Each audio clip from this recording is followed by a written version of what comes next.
રાત્રિની નીરવ શાંતિ સર્વત્ર પથરાયેલી હતી. મંદિરની પાછળ પ્રદક્ષિણામાં અવાજ સંભળાતો હતો. ઘડિયાળમાં 4ના ટકોરા થયા. પૂજારી મંગળા આરતી કરવા મંદિર ઉપર આવ્યા. જોયું તો સાધુગુણ સંપન્ન વિદ્વાન શાસ્ત્રી યજ્ઞપુરુષ દાસજી અને પીજના જેઠાભાઈ ગોષ્ઠી કરતા હતા. અરે, તમે તો કાલ બપોરના અહીં બેઠેલા, હજુ સુધી એમને એમ વાતો કરો છો? ખરા ઈસકી લાગો છો. ભગવાનના એ પૂજારીએ આશ્ચર્ય વ્યક્ત કર્યું. યજ્ઞપુરુષ દાસજીએ માત્ર સ્મિતથી જવાબ આપ્યો. સ્નાનાદિક ક્રિયા કરવા બંને નીચે ઉતર્યા. જેઠાભાઈ વડોદરા કલાભવનમાં અભ્યાસ કરવા આવ્યા હતા.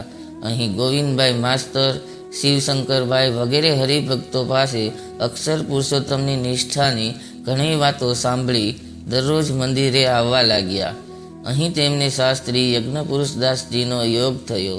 જેઠાભાઈ પણ પૂર્વના સંસ્કારી. યજ્ઞપુરુષદાસજીમાં હેત થઈ ગયું.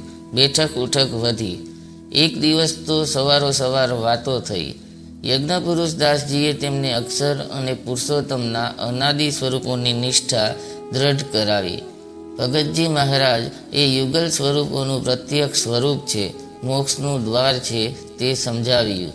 નડિયાદ પાસે પીજ ગામમાં આ જેઠાભાઈનો જન્મ સંવંત 1932ના જેઠ સુદ બીજને દિવસે થયો હતો. જ્ઞાતિએ પાટીદાર. બાલ્યકાળથી જ જગત તરફ ઉદાસીનતા જણાતી.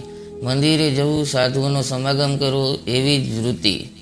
રભાણના સંતો શાસ્ત્રી યોગેશ્વરદાસ તથા જગત પાવનદાસનો એમને યોગ થયો. સત્સંગ પ્રત્યે આકર્ષણ વધ્યું. પછી મૂળજીભાઈના સમાગમથી ભગતજી મહારાજનો મહિમા સમજાયો. પીજના મંદિરમાં ભગતજીના દિવ્ય સ્વરૂપે દર્શન થયા. વડોદરા આવ્યા પછી સત્સંગનો વિશેષ રંગ લાગ્યો. સૌ પ્રથમ જેઠાભાઈ સંવંત 1952ના કાર્તિક માસમાં વહાણમાં બેસી મહુવા ભગતજીના દર્શને ગયા. સાથે ભરૂચના મહાશંકરભાઈ દવેના પુત્ર ગણપતભાઈ હતા. ભગતજીની સેવા તથા સમાગમનું જેઠાભાઈને સારું સુખ મળ્યું. રોજ વહેલી સવારે ભગતજીને ઘેર જાય, જ્ઞાન ગોષ્ઠી થાય. માલણ નદીમાં ભગતજીને સ્નાન કરાવે, તેમજ મંદિરમાં પણ ભગતજીની કથાનો અખંડ લાભ લે. ફરી પાછા જેઠાભાઈ પીજના સંઘ સાથે મહુવા આવ્યા. આ વખતે જેઠાભાઈને તાવ આવ્યો. મંદિરના મેળે તેમની પથારી હતી. ત્યાં ભગતજી મહારાજ તેમને દર્શન દેવા પધાર્યા. માથે હાથ ફેરવ્યો, પાસે બેસી કથા કરી. ભગતજી મહારાજના આદેશથી સંવંત 1953માં જેઠાભાઈએ પાર્ષદની દીક્ષા લીધી. આચાર્ય શ્રી વિહારીલાલજી મહારાજ પાસે રહેવા લાગ્યા. અંગત સેવક તરીકે ટપાલ તથા અન્ય સાહિત્ય સેવા કરતા. કાર્યશક્તિ, વિવેક અને વૈરાગ્યથી તેઓ ટૂંક સમયમાં આચાર્ય મહારાજના પ્રીતિપાત્ર બન્યા. સંવંત 1953માં આચાર્ય મહારાજે એમને મુંબઈ મંદિરના કોઠારી નિમ્યા. ત્યાર પછી વડોદરા, જૂનાગઢ, ગઢડા વગેરે મંદિરોમાં પણ કોઠારી તરીકે કામ કર્યું. મહુવામાં જ્યારે ભગતજી મહારાજે માંદગી ગ્રહણ કરી ધામમાં જવાનો સંકલ્પ કર્યો, ત્યારે મુંબઈ જેઠા ભગતને કાગળ લખ્યો. ભગતજીના માંદગીના સમાચાર સાંભળી તરત જેઠા ભગત મહુવા પહોંચ્યા. ભગતજીએ તેમને પોતાની અંગત સેવાનો લાભ આપ્યો. ખૂબ સુખ આપ્યું. 23 દિવસ સેવા કરી. જેઠા ભગતે ભગતજી મહારાજને પ્રસન્ન કર્યા. ભગતજીએ તેમને વર આપ્યો, તમારા ઉપર ભગવાન અને સાધુની દ્રષ્ટિ અખંડ રહેશે. ત્યારે યજ્ઞપુરુષદાસજી રાજકોટમાં વિદ્યા અભ્યાસ કરતા હતા. સ્વામી જાગા ભગતે તે વખતે જૂનાગઢમાં હતા.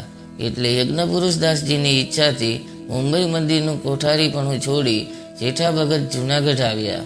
6 માસ સુધી જાગા ભગતનો સમાગમ કર્યો. ભગતજી મહારાજ અને સ્વામી જાગા ભગત બંને સત્પુરુષના આશીર્વાદ મેળવ્યા. ગુરુ કૃપાથી અક્ષર પુરુષોત્તમની નિષ્ઠા એમના જીવનમાં દ્રઢ થઈ. સંપ્રદાયમાં શાસ્ત્રી યજ્ઞપુરુષદાસજીની પ્રતિષ્ઠા વધતી જતી હતી. અન્ય ત્યાગીઓથી એ સહન થઈ ન શક્યું. નાની ઉંમરના આચાર્ય મહારાજને યુક્તિથી સમજાવ્યા. આચાર્ય મહારાજે યજ્ઞપુરુષદાસજીનો અનાદર કર્યો. ત્યાગીઓનો રોષ વધતો જતો હતો. આથી ગુણાતીતાનંદ સ્વામીના કૃપાપાત્ર કૃષ્ણજી અદા અને બીજા પ્રતિષ્ઠિત હરિભક્તોના આગ્રહથી યજ્ઞપુરુષ દાસજી અને એમના હેતવાળા સંતો વડતાલમાંથી નીકળી ગયા. કોઠારી જેઠા ભગત પણ એમને છોડી શક્યા નહીં અને સાથે જ નીકળી ગયા. સંવંત 1962ની વસંત પંચમીના સમયમાં વઢવાણના આચાર્ય કુંજવિહારી પ્રસાદ મહારાજે જેઠા ભગતને ત્યાગીની દીક્ષા આપી અને નિર્ગુણદાસ એવું નામ ધારણ કરાવ્યું. અક્ષર પુરુષોત્તમની સનાતન ઉપાસનાના પ્રવર્તનનો સુવર્ણ યુગ શરૂ થયો. પ્રારંભકાળમાં અનેક અસહ્ય વિઘ્નો આવ્યા. સ્વામીશ્રી જોડે નિર્ગુણદાસ સ્વામી પણ એમાં સહભાગી થયા. સંપ્રદાયમાં પ્રાપ્ત થયેલા ગૌરવભર્યા સ્થાન, સત્તા અને ઐશ્વર્યને એમણે ઠોકરે માર્યા હતા. શુદ્ધ નિષ્ઠાનો પ્રચાર કરી સ્વામીશ્રીને રાજી કરવા એમણે કમર કસી હતી. ભગતજી અને જાગા ભગતે એમને જ્ઞાનનું બખ્તર પહેરાવ્યું હતું. ચારે બાજુ વિરોધ, તિરસ્કાર અને ધમકીના વાતાવરણમાં પણ એમને આનંદ હતો સ્વામીની પ્રાપ્તિનો. તેઓ ઘણીવાર કહેતા, મને ભગવા વસ્ત્ર પહેરવાનો ઉપદેશ આપવાની પણ કોઈ હિંમત ન કરે, પણ સ્વામીશ્રીએ કહ્યું, તમારી બુદ્ધિ, જ્ઞાન અને કાર્યશક્તિ ભગવામાં જ દીપશે, ધોળામાં નહીં દીપે. એટલા જ શબ્દોથી મને ચોટ લાગી અને મેં દીક્ષા લીધી. એમનો કડપ પણ જબરદસ્ત. તેઓ વડતાલમાં હતા ત્યાં સુધી કોઈ સાધુ, જાગા ભગત અથવા પ્રાગજી ભગત વિરુદ્ધ બોલી શકતા નહીં. જા કે પ્રા એટલો શબ્દ પણ કોઈથી બોલાતો નહીં. એવો હતો નિર્ગુણ સ્વામીનો પ્રભાવ. તેઓ આજે નાનામાં નાના સેવક બન્યા હતા. મંદિરોના પાયા ખોદવા, જોડી માગવી, હરિભક્તોની નાના પ્રકારની સરભરા કરવી, એમનો પક્ષ રાખવો ઇત્યાદિ સેવાઓ મહિમાપૂર્વક ઉત્સાહથી તન તોડીને કરતા હતા. ઉપાસનાના આ કાર્યમાં સ્વામીશ્રી માટે મરી ફીટવું એ જ એક તાન હતું. વર્તમાન કાળે સ્વામીશ્રીજીનું પ્રત્યક્ષ સ્વરૂપ એ જ સ્વામી શ્રી શાસ્ત્રીજી મહારાજ એવી સ્વરૂપ નિષ્ઠાની સચોટ વાતો કરતા. વચનામૃત, ગીતા, ભાગવતને આધારે સૌને સમજાવવાનું અત્યંત તાન હતું. નવા નવા મુમુક્ષુઓને ખૂબ ધગશથી આ વાત સમજાવતા. પત્રો લખીને પણ હંમેશા સૌને પોષણ આપતા. કોઈ પણ મોટા અમલદારને મળતા એમને જરા પણ સંકોચ થતો નહીં. સમયા ઉત્સવોમાં સુંદર વ્યવસ્થા કરતા અને નાના મોટા સૌ હરિભક્તોની સગવડો સાચવવા જાતે સેવા કરતા. સમયમાં રાત્રે ફાનસ લઈને ફરતા. દરેક હરિભક્તને પાગરણ મળ્યું છે કે નહીં તે જોતા. હરિભક્તનું દુઃખ જોઈને દ્રવી જતા. તે દુઃખ એમને પોતાનું લાગતું. હરિભક્તોનો મહિમા સમજી ખૂબ મમતાથી તેઓ તેમના વ્યવહારિક દુઃખોમાં ભળતા અને એમની બનતી તમામ મદદ કરતા. ગુજરાત બહાર ખાનદેશમાં પણ સત્સંગ પ્રચારાર્થે તેઓ વર્ષો વર્ષ જતા. ગુજરાતથી અહીં આવીને વસેલા અહીંના હરિભક્તો ઘણા પ્રેમી હતા. નિર્ગુણ સ્વામી એમને શાસ્ત્રીજી મહારાજનો અદ્ભુત મહિમા સમજાવતા. સંવંત 1975માં એમને અહીં વસંત પંચમીનો સમયો ગોઠવ્યો હતો. સ્વામીશ્રી તેમજ બીજા પણ ઘણા સંતો તથા હરિભક્તો પધાર્યા. ગામડાના ભલાભોળા આ હરિભક્તો બહુ નિર્દોષ હતા. સ્વામીશ્રીને વિશે એમને અપાર દિવ્ય ભાવ. એમનો આવો ભાવ જોઈ સ્વામીશ્રીએ એમને અપાર સુખ આપ્યું. નિર્ગુણદાસ સ્વામીએ આ હરિભક્તોને સ્વામીમય કરી દીધા. સ્વયં સમર્થ હોવા છતાં નિર્ગુણ સ્વામી હંમેશા સર્વ હરિભક્તોને સ્વામીશ્રીમાં જ જોડતા. પોતે તો સદા એમના દાસ બનીને જ રહેતા. ખાનદેશમાં એક હરિભક્તને નિર્ગુણ સ્વામીએ પુત્ર પ્રાપ્તિ માટે માનતા આપી હતી. તે ભક્ત ફરીથી સ્વામીશ્રી પાસે માનતા લેવા આવ્યા. સ્વામીશ્રીએ અંતર્યામીપણે કહ્યું, નિર્ગુણ સ્વામીએ માનતા આપી છે ને, એની આપેલી માનતા ફળવાની જ. આ સમયે સ્વામીશ્રીએ ખાનદેશી હરિભક્તોને નિર્ગુણદાસ સ્વામીનો અપાર મહિમા સમજાવ્યો. મંદિરોના વિવિધ કાર્યો ચાલતા. સ્વામીશ્રીનું વિચરણ પણ અવિરત રહેતું. આજે ગુજરાતમાં તો કાલે સૌરાષ્ટ્રમાં. નિર્ગુણદાસ પણ એમની સાથે જ હોય. અવિરત સત્સંગ પ્રવૃત્તિ ચાલતી. સત્સંગમાંથી કોઈનું મન પાછું પડ્યું હોય ત્યારે નિર્ગુણ સ્વામી એની પાસે પહોંચી જ જાય. વચનામૃત અને સત્સંગના ગ્રંથોના આધારે સ્વામી શ્રીજી અને પ્રગટ સ્વરૂપની નિષ્ઠા દ્રઢ કરાવે. હરિભક્તની અવારનવાર ખબર રાખે, પણ કોઈને સત્સંગમાંથી પાછા ન પડવા દે. સ્વામીશ્રીની આજ્ઞાથી તેઓ ઈશ્વરભાઈ પ્રભુદાસ પટેલ સાથે આચાર્ય લક્ષ્મીપ્રસાદ મહારાજના પુત્ર રાધારમણ પ્રસાદને તેડવા છપૈયા ગયા હતા. અહીં એમના દીદીએ રાધારમણ પ્રસાદને મોકલવાની ના પાડી. પાછા ફરતા નિર્ગુણ સ્વામી ઘોડી ઉપર બેસી સ્ટેશને જતા હતા. એવામાં એકાએક ઘોડી ઉપરથી પડી ગયા. પેટમાં અને માથામાં સખત માર લાગ્યો. અસહ્ય વેદના થવા લાગી. ગામમાં લોકોએ સારવાર કરી, પણ પીડા ઓછી થાય નહીં. એમને થયું હવે જરૂર ધામમાં જવાનું થશે. પરંતુ સ્વામીશ્રી સાંભળી આવ્યા. એમના દર્શનની અંતિમ ઈચ્છા થઈ. મનોમન પ્રાર્થના કરી. મહારાજે દર્શન દીધા. માણકી ઉપર વિરાજમાન હતા. દૂધની ભરેલી ચાંદીની લોટી હાથમાં હતી. મહારાજે નિર્ગુણ સ્વામીના શરીરે હાથ ફેરવ્યો અને દૂધ પાયું. અમૃત ઔષધ સમાન દુગ્ધપાન દર્શન અને સ્પર્શથી પીડા મટી ગઈ. બીજે દિવસે સવારે તો એકદમ સ્વસ્થ થઈ ગયા. કાશીથી ગુજરાતમાં પધાર્યા. નિર્ગુણ સ્વામીની વારંવાર પધરામણી અને પત્ર વ્યવહારથી મુંબઈમાં પણ સત્સંગીઓની વૃદ્ધિ થવા લાગી. ક્યારેક સ્વામીશ્રી પણ એમની સાથે હોય. મુંબઈમાં કોઠારી હતા ત્યારે મોતીલાલ ફોજદાર તથા રામજી કેશવજી વગેરે પ્રતિષ્ઠિત હરિભક્તોને એમણે સ્વામી શ્રી શાસ્ત્રીજી મહારાજનો અપરંપાર મહિમા સમજાવ્યો હતો. હરિભક્તોને મદદ કરવાની લાગણીથી એમના પ્રત્યે નાના મોટા સૌને સહેજ જ ભાવ થઈ જતો. એમનો સ્વભાવ થોડો કડક પણ ખરો. કોઈ કાર્ય અથવા વ્યવસ્થા બરાબર ન થઈ હોય તો જરા આકરા પણ થઈ જાય. કોઈને બે શબ્દો સંભળાવી પણ દે, પણ મનમાં એની આંટી નહીં, તરત ભૂલી જાય. એવી એમની સરળ પ્રકૃતિ હતી. પોતાની ભૂલ જણાય તો માફી પણ માગી લેતા અચકાતા નહીં. એકવાર સૌ હરિભક્તોએ સ્વામીશ્રીને પૂછ્યું, વર્તમાન કાળે મહારાજનો અને સ્વામીનો શેમાં રાજીપો છે? સ્વામીશ્રીએ કહ્યું, અક્ષર પુરુષોત્તમના મંદિરો કરવા એમાં જ રાજીપો છે, અને આ કાર્યમાં તન મન ધનથી થોડી ઘણી પણ જે સેવા કરશે તેને મહારાજ શુદ્ધ બ્રહ્મરૂપ કરી અક્ષરધામમાં લઈ જશે. ત્યારે નિર્ગુણ સ્વામી બોલ્યા, સાથે ભગતજી મહારાજ ને પ્રગટ વિચરતું સ્વરૂપ સ્વામી શ્રી શાસ્ત્રીજી મહારાજ એમનો મહિમા પ્રવર્તાવો એમાં પણ રાજીપો છે. આ સાંભળી સૌ ઘણા રાજી થયા. નિર્ગુણ સ્વામીને રૂવાડે રૂવાડે પ્રગટનો મહિમા હતો તે સૌને સમજાયું.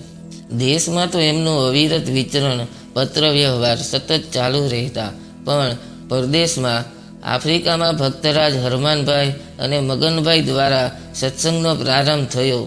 ત્યારથી એ દૂરદેશમાં પણ એમણે અક્ષર પુરુષોત્તમની અને પ્રગટ સત્પુરુષની નિષ્ઠાની પત્રમાળા ચાલુ જ રાખી. આ પત્રો 2-5 પાનાના નહીં પણ 100 પાના સુધી ભરાતા, અને તે પણ જુદા જુદા હરિભક્તની ઉપર સરળ મુદ્દાસર અને ટીકા ટિપ્પણી વગરના આ પત્રો વચનામૃત અને સત્શાસ્ત્રોના આધારે જ લખતા. આવી મમતા અને લાગણીથી આફ્રિકાના હરિભક્તો એમના પત્રો હોંશે હોંશે વાંચતા. હરિભક્તોના અતિશય આદરને પાત્ર બનવા છતાં તેઓ તદ્દન નિસ્પૃહી પણ હતા. આફ્રિકાના એક હરિભક્તે એમને માટે નવો ગરમ ધાબળો મોકલાવ્યો.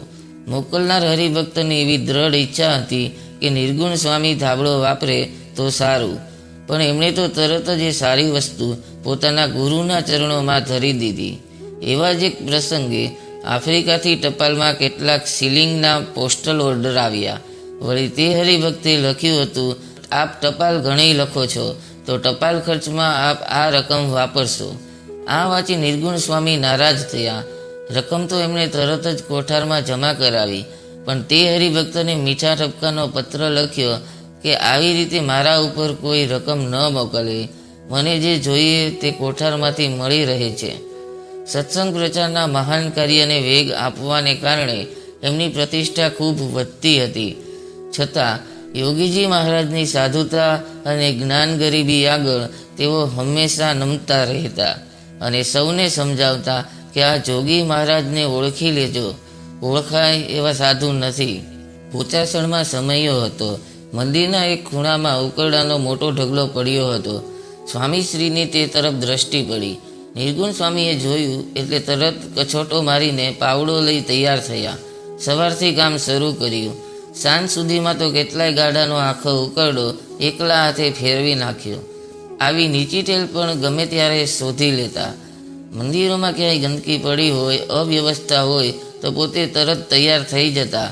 ઉત્સાહ અને આનંદથી જોતજોતામાં બધું ઠીક કરી નાખતા. સ્વામી શ્રી શાસ્ત્રીજી મહારાજની 80મી જન્મ જયંતિ તથા સુવર્ણ જયંતિ જેવા મહાન ઉત્સવોમાં એમણે પોતાની અપ્રતિમ કાર્યશક્તિ અને ગુરુભક્તિ બતાવી હતી. ત્યાર પછી એમની તબિયત બગડી. એમને મુંબઈ લાવવામાં આવ્યા, પણ અશક્તિ અને માંદગીના કારણે તેઓ ઘણા અસ્વસ્થ રહેવા લાગ્યા. સ્વામી શ્રી શાસ્ત્રીજી મહારાજ હંમેશા એમને હિંમત આપતા. આ અંતિમ સમય હોય એવું જણાતા નિર્ગુણ સ્વામીએ ગદગદ કંઠે સ્વામીશ્રીને પ્રાર્થના કરી, કંઈ અપરાધ થયો હોય, આપની રુચિ બરાબર ન જાળવી શક્યો હો તો ક્ષમા કરજો, હવે ધામમાં લઈ જાઓ. સ્વામીશ્રીની જમણી ભુજા સમાન સુરવીરતાની મૂર્તિ, સત્સંગના મહારથી સંતવર્ય આજે નિસહાય સૂતા હતા. આ પ્રાર્થના સાંભળી સ્વામીશ્રી ગળગળા થઈ ગયા. હજુ આપણે ગઢડા મંદિરમાં આરતી ઉતારવાની છે, માટે હિંમત રાખો, મહારાજ સારું કરી દેશે, એવા હિંમતના વચનો કહી નિર્ગુણ સ્વામીને શરીરે સ્વામીશ્રીએ હાથ ફેરવ્યો. ત્યાર પછી વધુ તબિયત બગડતા મુંબઈથી થોડે દૂર પેણ ગામે સારવાર માટે જવાનું નક્કી થયું. સ્વામીશ્રીથી છૂટા પડવાની નિર્ગુણ સ્વામીની જરા પણ ઈચ્છા ન હતી. પોતે જાણતા હતા કે આ છેલ્લો સમય છે. સ્વામીશ્રીની આજ્ઞાથી જ તેઓ પેણ જવા તૈયાર થયા. પેણ જવાને દિવસે સ્વામીશ્રીએ નિર્ગુણ સ્વામીને માથે હાથ મૂકી શરીરે હાથ ફેરવ્યો. મહારાજ જલ્દી સારું કરી દેશે, આપણે સાજા સારા મળીશું, એવા આશીર્વાદ આપતા સ્વામીશ્રી નિર્ગુણ સ્વામી તરફ એકધારું જોઈ રહ્યા. જીવનભરના સાથી, સુખ દુઃખમાં, માન અપમાનમાં, દરેક પ્રસંગે પોતાના ફરતી ઢાલ સમાન, સત્સંગના સિંહ સમાન શૂરવીર સંતવર્યના આ અંતિમ દર્શન હતા. એમ્બ્યુલન્સ ઉપડી ગઈ. આ બાજુ સ્વામીશ્રી પોતાના ઓરડામાં આવી એકદમ નીચે બેસી ગયા. વાતાવરણ ગમગીન બની ગયું. સ્વામીશ્રી અને સત્સંગ સમાજથી દૂર જતા નિર્ગુણ સ્વામીની સ્થિતિ વધારે ગંભીર બની. છેવટે સ્વામીશ્રીની અનુમતિ મળતા એમને આણંદ લાવવામાં આવ્યા. અહીં તેમની પાસે અખંડ ધૂન, કીર્તન તથા કથા વાચન શરૂ થયા. તેઓ હરિભક્તો સાથે અવારનવાર સ્વામીશ્રીને સંદેશો મોકલતા, સ્વામીને મારા જય સ્વામિનારાયણ કહેશો, એકવાર મને દર્શન આપે. સ્વામીશ્રી તરફથી કઈ સમાચાર મળતા ત્યારે એમનું મુખારવિંદ આનંદથી ખીલી ઉઠતું.